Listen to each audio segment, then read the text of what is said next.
Hey everybody, welcome to DadsDen of Pop Culture and Justice League Monday. And boy, we're getting right down to the end of Justice League Mondays for 2025. We're looking at Justice League America, number 48. We're looking at Justice League Europe, number 24. In both cases, our little pals here are fighting giant objects. Okay, let's get him out of the way. Let's put Justice League America center stage. Justice League America versus Das Überbot.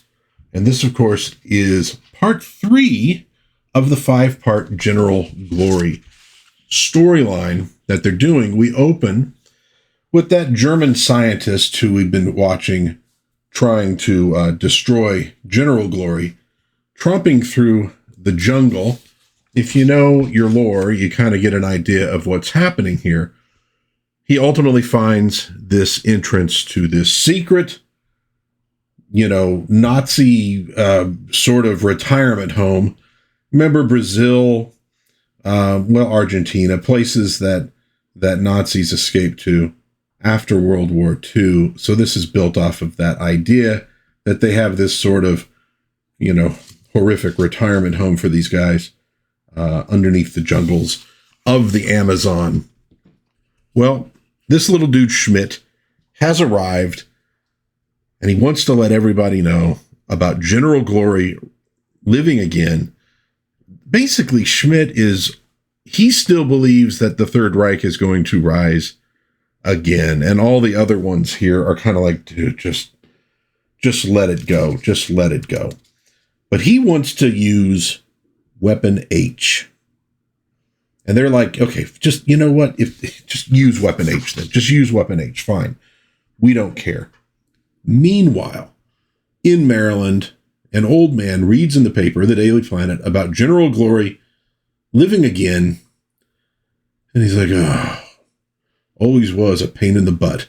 And I guess he always will be. Guess there's only one thing to do. Why the hell couldn't he have stayed dead? So, what is going on with that? Who is this guy? And a call is made to this fella here, Major Ernest. Major Ernest.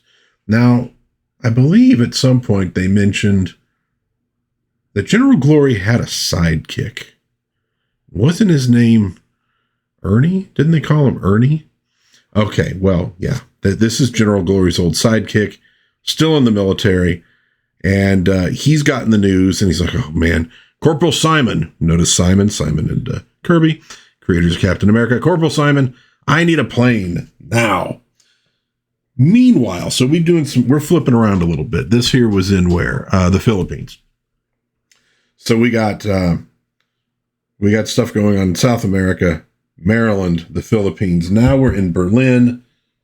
People walking around. This is now, the wall has come down right about this time. Big news back in the day.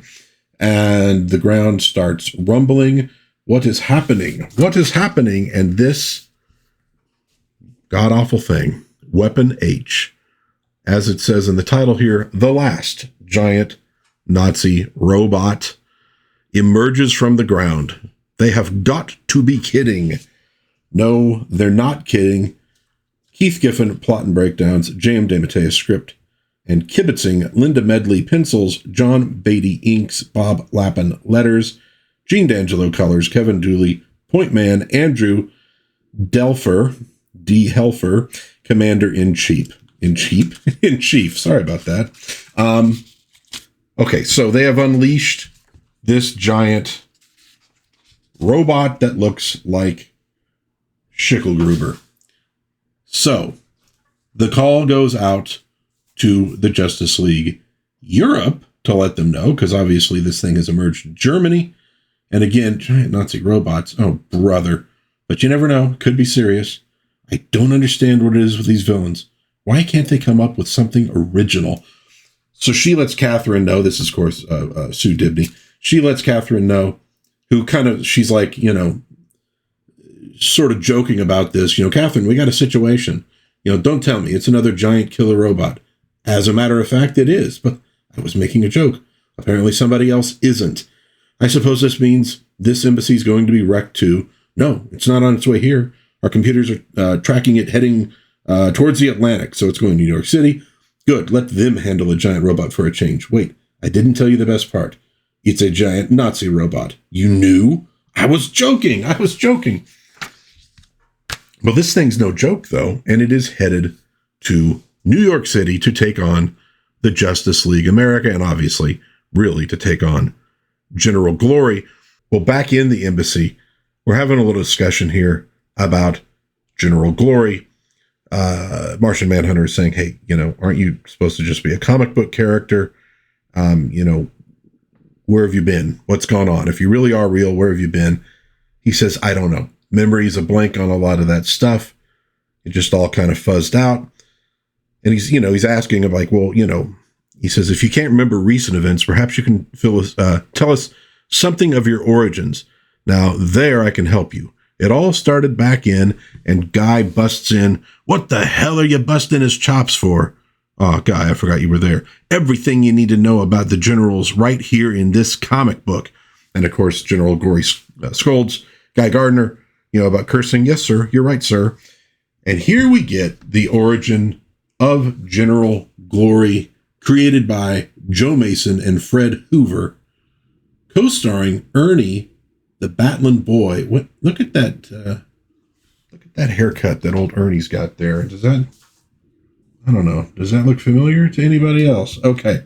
And so the origin, he's over there, Germany, fighting the bad guys. And he's on the battlefield. He's, victim. There's a bombing, etc. And I do like how they drew this. They did a good job. Of kind of recreating a Kirby-esque look of the art. It's actually a little different than the actual Kirby art from the original Captain America. I did a breakdown of Captain America Year One on this channel. If you want to look for that, you can kind of see what his art looked like at the time. But it gives you that Kirby feel. So Lady Liberty appears to him. She needs somebody to be a light in the darkness, and basically grants him magic powers. Well, powers derived from magic.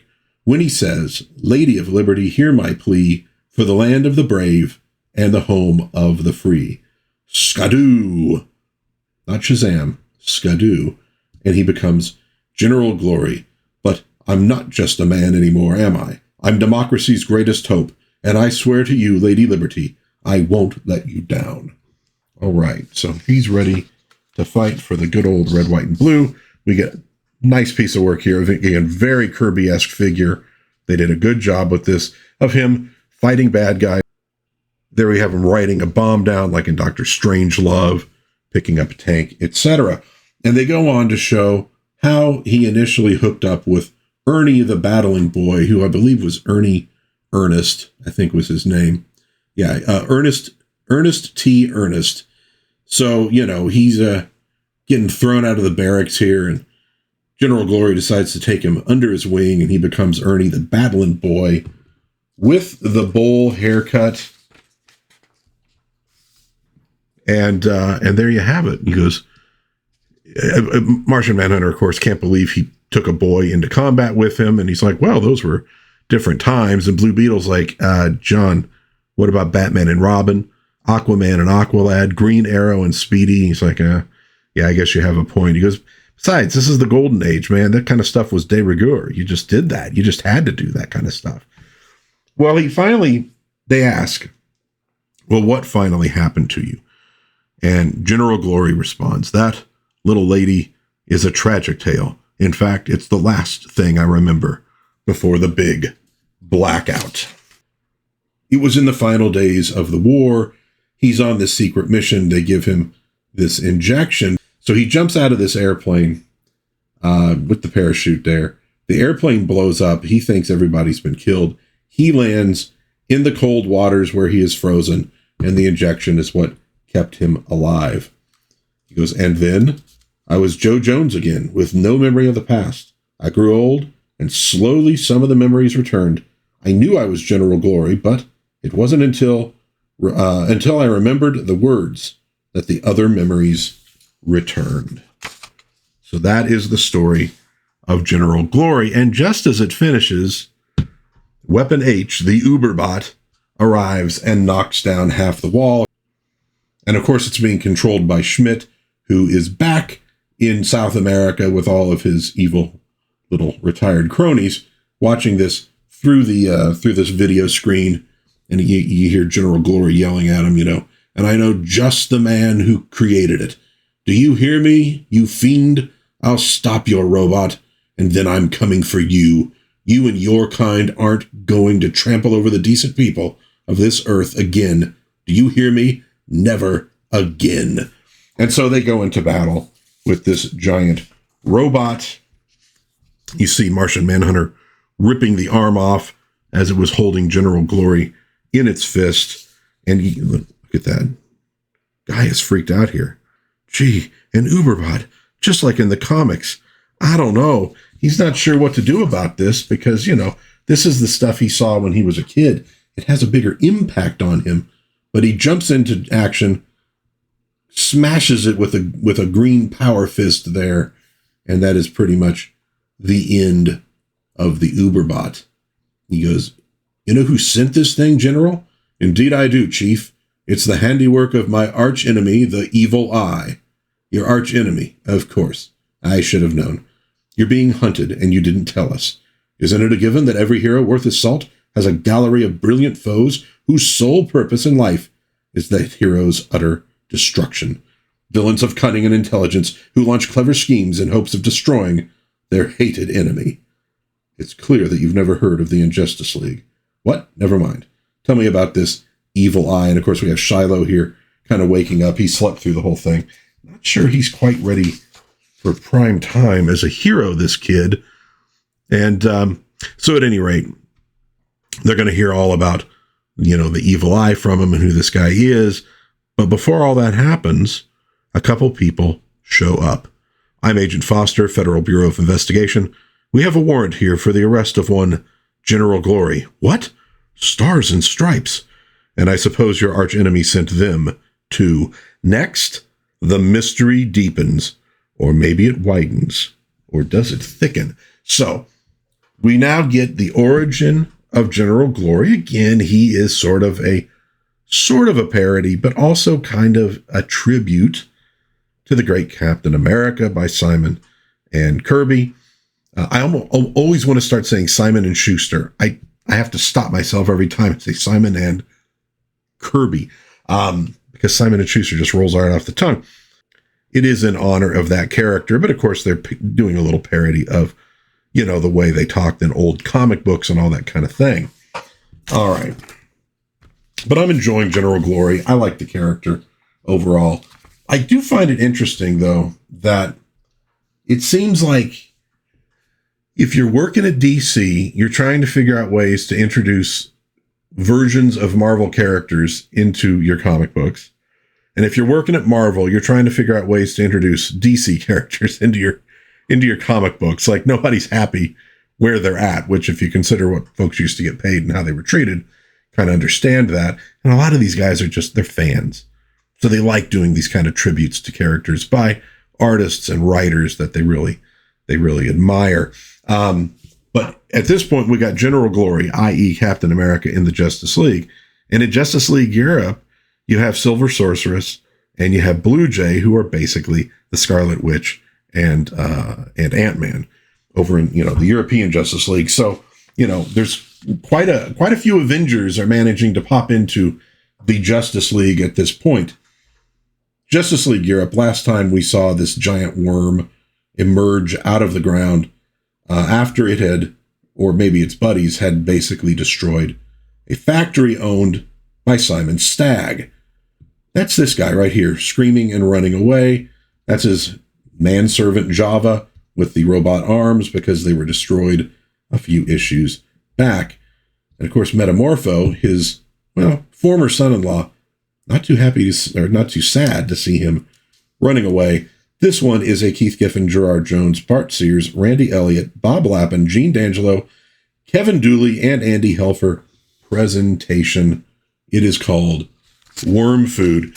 And we learned last time that the worms are being controlled by this sort of secret cult they have these tuning forks that seem to control the worms and summon them. And they're the leader of that cult is connected to the Crimson Fox and her origin story. He was sort of partially responsible for her creation and for the death of her parents. She thought he was gone. He is now turned back up. So the League has to investigate. They're going to go down the hole created by the worm. They're tromping around down there. Now, meanwhile, the bad guy here, Maurice Pointure, has the Crimson Fox entrapped in this it's sort of this vine, wood, tree growth, some kind of plant thing that's managed to tangle her up. You killed my mother. You killed my guardian. You son of a... the list is so short. I would have loved to have added your sister to it as well. Pity she died before I had the chance. Now, what we have learned is that, in fact, her twin sister, did not die. They faked that death, so the two of them could pose as both the Crimson Fox and as the head of the Revson Corporation, so nobody figures out their secret identity. And one will play the Crimson Fox at one point, the other will play the Crimson Fox at another. They kind of trade back and forth. And so here we find out his overall plan about destroying Revson. We get her spitting in his face as he, goes through his evil plan. Noble defiance. It makes our scene so much more dramatic, doesn't it? It's such a nice setup. So what are they going to do with her? Well, of course, he's planning to get rid of her. We'll see how he tries to do that in a moment. Meanwhile, the League, flying through these wormholes, no, not the, kind of you get in space, but actual holes in the earth created by worms. But they go through this one, and boy, it's huge. That's a big worm. They go through this one, and they come into, a much larger hole. And they had been wondering, they're going, that worm we found, not really big enough to make the hole we initially found or take down a whole factory. And that's when they discover, there's even bigger ones that they're going to have to deal with. And here comes one of them to attack the group. And they find that it's obviously extremely difficult to destroy. Metamorpho ends up inside the worm at one point. Of course, he can change into gaseous form and other things like that. And he does manage ultimately to get back out. But it gives Captain Atom an idea. Remember, this is important in comic books, is you got all these characters with a lot of raw power. But if all they're doing is just overcoming their foes with their raw power, which is kind of what Superman did in the very early days, it gets boring. And so it comes down to they gotta be cunning. They gotta be clever about how they use their powers to go after these things. And so Captain Atom, what he ultimately decides to do is just to fly directly into the worm on purpose, and then he explodes out of it, figuring that the innards are not as invulnerable as the outards. And nobody's real happy about the worm goop that is all over them after he does it. Meanwhile, we get somebody ringing the doorbell at the Justice League Europe headquarters. They're looking for Kilowog. What do they want with Kilowog, and who are they? And we will find that out later, but we still have our team down in the wormholes. They're sending Flash around to scout ahead, and he's just kind of standing there. He's like, what are you doing? You're supposed to be. And he's like, no, just look. Just look. Oh, yeah. Yeah, they found the worms. You could sort of see it in Captain Atom's eyes, even though they're just yellow. But, with that little arch. Yeah, you could see it in his eyes. He's not real happy about this. Look at it. Oh. So how on earth are they possibly going to deal with that? I mean, they can't. It took everything they had just to get rid of one of the smaller worms. They can't possibly defeat these things, again, with just raw power. So they're going to have to be creative and clever. Well, Pointure has set everything up. There's his tuning fork. Here is the Revson factory. And there is the Crimson Fox tied to it with these chains. He's going to get rid of of his arch enemy and her factory all at the same time. He rings the tuning fork, and the worms start going up. Well, we don't have to worry about agitating them. Wait, look, they are leaving. Summoned, if I don't miss my guess. Move it. Maybe here's where we get our answers. Because again, they're trying to figure out what the heck they're going to even do about all of this. And he's watching her through these glasses as the worms come up to gobble her up and everything else. And boy, they got her surrounded. Holy mackerel. Next, night crawlers. So how is the Crimson Fox going to get out of this? How is Justice League Europe going to get out of this? Basically, you got a couple different little, multi-issue series going here. We got the whole General Glory thing going on in Justice League America, and General Glory is going to stick around for a while. He's not going away anytime real soon. And we got this whole thing with Crimson Fox, which, and I had mentioned this in the last one, they introduced Crimson Fox to have a French superhero in the Justice League Europe, and she'd shown up a couple times before she officially joined, so we kind of got to know the character. What does she look like? What can she do? We really hadn't gotten anything about her origins, and in truth, the League really hadn't either. So this is where we're explaining kind of where she's coming from and what her backstory is. Good stuff. Good stuff. Let me know in the comments what you think of these. Good art from Sears in this one, and good art here from Medley. Solid stories. Good series stuff. Let me know again, though, what you think in the comments of these comic books. I'd love to hear you. We only have a few more left. We're going to Justice League America number 52. So that's what gives us 4 more. 4 more of these, and that'll be it for Justice League Monday. If you enjoyed this video, please give it a like, subscribe, share with a friend. But until next time, God bless everybody. Please be kind to one another. Have a little bit of fun out there, and I will see you hopefully again soon in Dad's Den of Pop Culture. Bye-bye.